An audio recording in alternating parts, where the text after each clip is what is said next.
It would come as a surprise to many, even most Canadians, that the islands of Turks and Caicos might become Canadian in the near future. Although, this isn't a new development in modern politics. This debate has been going on for over a century. You may be asking if it could be possible that Canada follows in the footsteps of America by annexing its own little Caribbean Hawaii. Well, in this video I'll be explaining the history and continued political games over the Turks and Caicos question.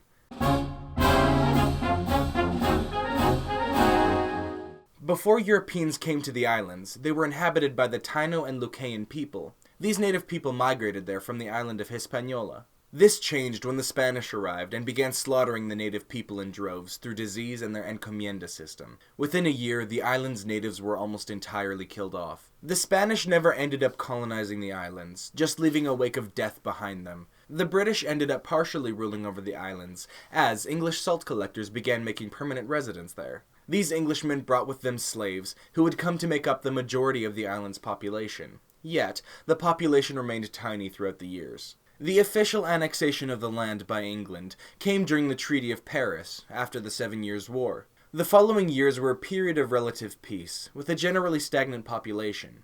This is until slavery was abolished in England, and many slave ships were stopped or crashed, leading to the marooned slaves making their new residence on Turks and Caicos.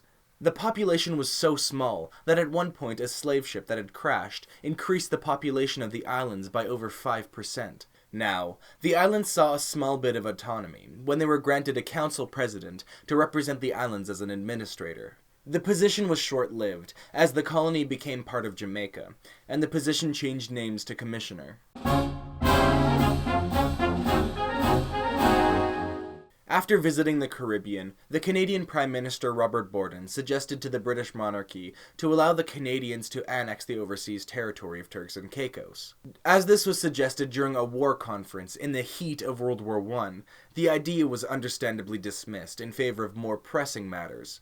After this rejection, Borden dropped the proposal altogether and pressed no further. But the idea hadn't come out of nowhere, as several Caribbean island nations, before and after World War I, had proposed to become part of Canada by Britain and colonial governments. This includes the Bahamas, Jamaica, Trinidad and Tobago, Belize, the Falkland Islands, and many more. Canada was heavily invested in the economy and maintained great relations with the Caribbean region, due to the need for tropical goods and close ties from being a part of the Commonwealth. Ultimately, the Canadians rejected the proposed unions, with their refusal to become a colonial empire itself.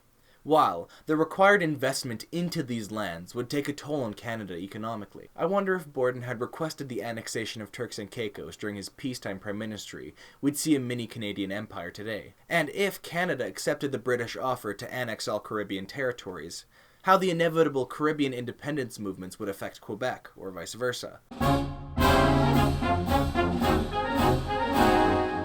A bill was proposed to be voted on by Samuel Saltzman in the Canadian House of Commons.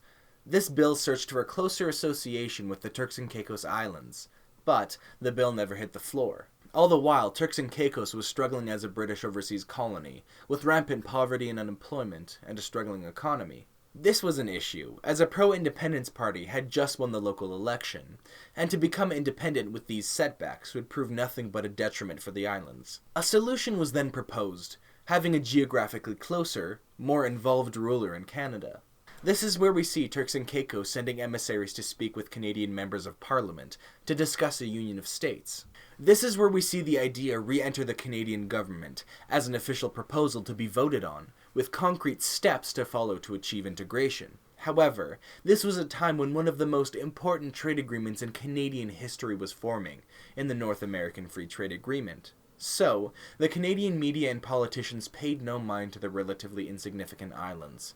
In contrast, the Turks and Caicos population saw an around 90% approval rating of the Union, as it was thought that the Canadians would be much more involved in the islands simply due to proximity, and that they would be allowed much more autonomy by becoming their own province or territory. The distraction of the Canadians doomed the movement from the beginning, and now, even on the islands the idea faded from public consciousness, as Britain allowed many new freedoms to the territory, the restriction of which were heavily influencing them drifting closer to Canada. Turks and Caicos was stripped of their government, as Britain determined it to be corrupt, which led to the rebirth of the Canadian integration question. Other factors are the Canadian Caribbean Development Program that invested millions into the Caribbean former and current British territories, and the fact that Canadians are one of the largest groups to visit the islands. However, another faction arose in Turks and Caicos, hoping for total independence with a strong trade relationship with Canada, believing that this was simply going from one colonizer to another. The movement saw its greatest Canadian public support, as an Albertan MP, Peter Golding, advocated for the peaceful annexation. He drummed up much-needed support on the Canadian side. But nothing he did aided the movement like Twitter.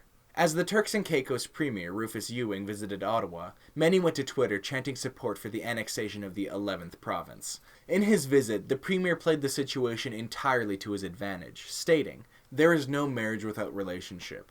Our first step toward any kind of relationship should be one whereby we can discuss and discover ideas of mutual interest between both countries that both countries' parliaments and people are satisfied with.